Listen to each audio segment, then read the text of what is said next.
আসসালামু আলাইকুম। জি, ওয়ালাইকুম আসসালাম। কি অবস্থা? কেমন আছো? আছি আলহামদুলিল্লাহ ভালো আছি। আপনি কেমন আছেন? আছি আলহামদুলিল্লাহ ভালো আছি।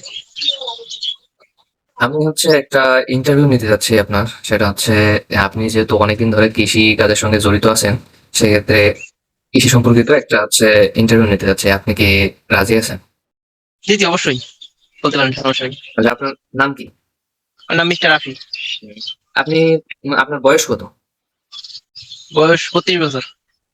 আপনি কতদিন ধরে এই কৃষি কাজের সাথে জড়িত আছেন? সঙ্গে প্রায় ১২ থেকে ১৫ বছর।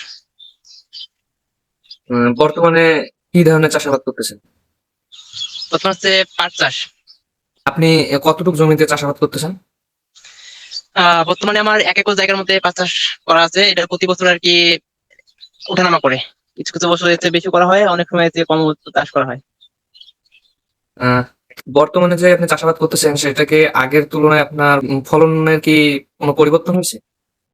হ্যাঁ, অবশ্যই আগের তুলনায় এখন ফলন অনেক কমে গেছে। ফলন কমে যাওয়ার মূল কারণ কি, সেটা কি একটু বলতে পারবেন? এখন ফলন কমে যাওয়ার মূল কারণ হচ্ছে প্রাকৃতিক দুর্যোগ। আগের মতো আরকি অতিবৃষ্টি, অনাবৃষ্টি, যখন বৃষ্টির প্রয়োজন তখন বৃষ্টি হয় না। আর যখন বৃষ্টির প্রয়োজন নেই তখন বৃষ্টি হয়। এজন্য আরকি ফলন অনেকটাই কমে গেছে। আহ, বর্তমানে যে আপনি চাষাবাদ করতেছেন সেখানে সারের দাম কি রকম?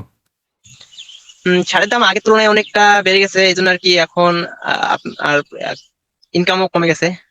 আপনি পাট যে চাষ করতেছেন, পাট চাষের মধ্যে সবচাইতে গুরুত্বপূর্ণ এবং মূল সমস্যাটা কি? পাট চাষের মূল সমস্যা হচ্ছে জাগ দেওয়ার জন্য পর্যাপ্ত পরিমাণ জায়গা পাওয়া যায় না। পানির সংকট। আপনি ভবিষ্যতে কি ধরনের সহযোগিতা চান? অল্প সারে যেন ফলন বেশি উৎপাদন করা যায় এর কোনো বীজ আছে কিনা, উন্নত বীজ বীজ আর হচ্ছে জাগ দেওয়ার জন্য পর্যাপ্ত পরিমাণ পানি পাওয়া যায় না। এর জন্য আরকি যদি বিকল্প কোনো পদ্ধতি অবলম্বন করা যায় সেক্ষেত্রে আরকি উপকৃত হবো। আপনি যে চাষাবাদ করতেছেন এখানে শুধু কি পাটেই সমস্যা, নাকি যে কোনো ফসল ফলানোর জন্য আপনার সমস্যায় মুখোমুখি হচ্ছেন? হ্যাঁ, এখন বর্তমান সব ধরনের ফসলেই আরকি সমস্যাটার সম্মুখীন হচ্ছি। এখন হচ্ছে রাসায়নিক সারের দাম বৃদ্ধি, মূল্য বৃদ্ধি, এজন্য আরকি যেকোনো ফসল উৎপাদন করতে গেলে অনেকটুকু ব্যয় হয়ে যাচ্ছে। সমস্যা সমাধানের জন্য কোনো আপনি চেষ্টা করছিলেন কিনা? হ্যাঁ, সমস্যার সমাধানের জন্য আমরা চেষ্টা করেছিলাম।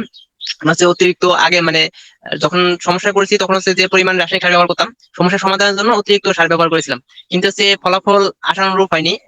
আপনার লাভের চেয়ে ক্ষতি আরো বেশি হয়েছে। আচ্ছা।